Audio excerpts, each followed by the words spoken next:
According to the ballot form, you are standing as a Democrat.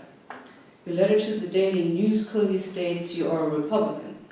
What can you tell Democrats who are undecided about voting for a Republican?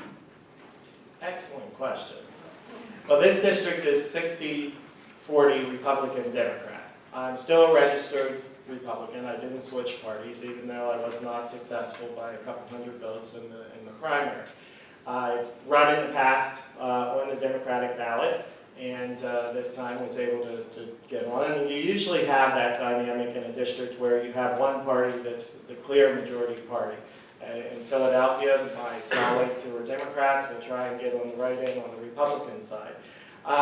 Harrisburg comes down to seniority. I have 8 years of seniority that I have no interest of walking away from to come in as a freshman Democrat in the minority. Because when you're in the minority, you get nothing. It's a fight just to, be able to be at the door while everyone else is sitting at the table.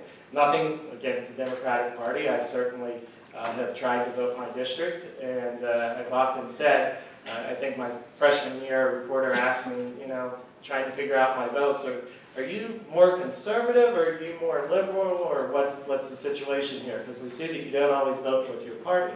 And I said, I'm as conservative as my district will allow me to be, and I'm as liberal as my district will allow me to be.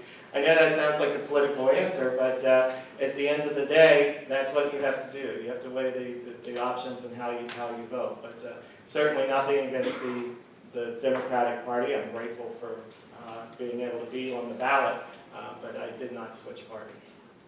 Thanks. And along the same lines, how can you convince Democrats to vote for you?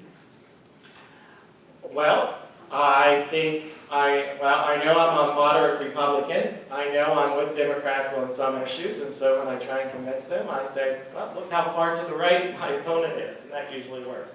But I certainly, I think I'm more, I would classify myself as a moderate Republican, not so far to the right that, which I don't think our district is. Thank you. What are some of the areas or issues that Democrats presently support, that you support, and will work to see instituted? Oh, good question. Probably education has been one of the bigger ones. There again, I don't think that we just throw money at a situation and that makes it work. I was, could never understand how the federal government especially was saying, okay, we're going to give incentives for teachers to go into these rough districts that are struggling, and if they do well, they'll get a bonus. But if they don't do well, we're going to pull their teaching certificate. That's a pretty high risk. So probably the education reforms with charter schools, as well as vouchers, which I was totally against. And you all got the mailers last year. There was 8 of them. They said, oh, Mike's liberal, Mike's this. Those were all paid for by the special interest school choice lobby. End of story. So they talked about 2 votes that I had that said, oh, look, Mike voted for this environmental thing here a couple years ago. They don't tell you that it passed 179 to, just a handful of votes.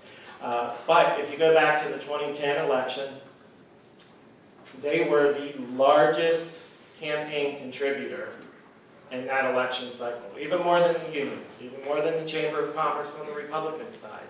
And so when I was on the Education Committee and Governor Corbett was trying to push this, yeah, I cost them millions and millions and millions of dollars. That's why they're back. That's why you see more mailers in your mailbox. I got a chuckle the other day.